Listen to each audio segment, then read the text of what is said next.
So yan good evening pala sa inyo lahat hindi ko na natapos yung yung unang video ko So yung pinaka-unang video ko may gumagasgas pero umiikot siya.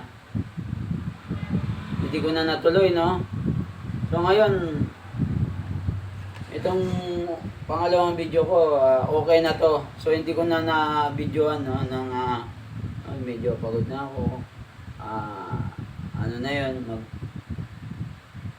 ewan ko, is something 4:30, madaling araw. So ginawa ko So ngayon itatry natin ulit kung okay na siya kasi kanina ginawa ko napagod ako. Hindi ko na videoan yung pagkaano nito. Pero i-start natin kung meron pang kumikis-kis or maingay na tunog para sa kanya Kasi pag once na binigay natin sa customer, dapat wala siyang problema. Walang problema yung electric fan. At saka hindi siya maingay. Pag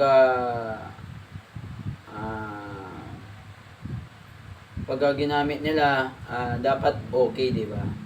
Kailangan pag gumagawa ka, dapat okay yan lahat, walang problema.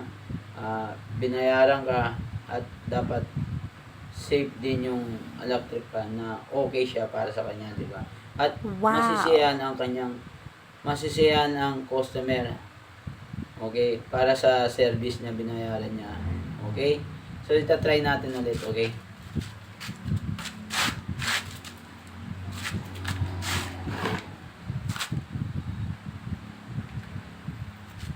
So number 1 natin, yung speed 1 yan, di ba?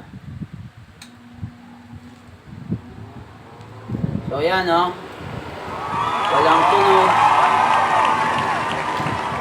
Okay, so number 3 na pala yun. So number 2. Yan. So ngayon, okay na yung electric fan natin. Pwede na natin ibigay para sa kanya. Kasi kanina nag-text siya sa akin kung okay na yung daw ang kanyang electric fan. So sabi ko sa kanya, wait lang. Kasi may problema pa at may gumagalaw pa. Pero ngayon, okay na siya. Kaya pala siya kumikis-kis, yung tornilyo niya ng isa tumatama doon sa kanyang yung tumatama sa kanya doon sa safety niya. Kumikis-kis siya. Ngayon pala, malaki pala yung tornilyo. So ayan nabigyan na natin ng buhay ang kanyang electric fan So magiging masaya siya sa pagbuha na kanyang electric fan at ni-repair natin ng maayos at walang naging problema So sana nabigyan ko kayo ng tip dun sa ni-repair ko.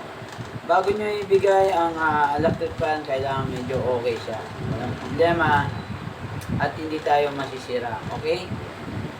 So, good evening sa lahat. Huwag nyo akong kalimutan na i-subscribe nyo ako sa akin page, Dave Dizon. Magandang hapon. Salamat at good evening. Bye-bye.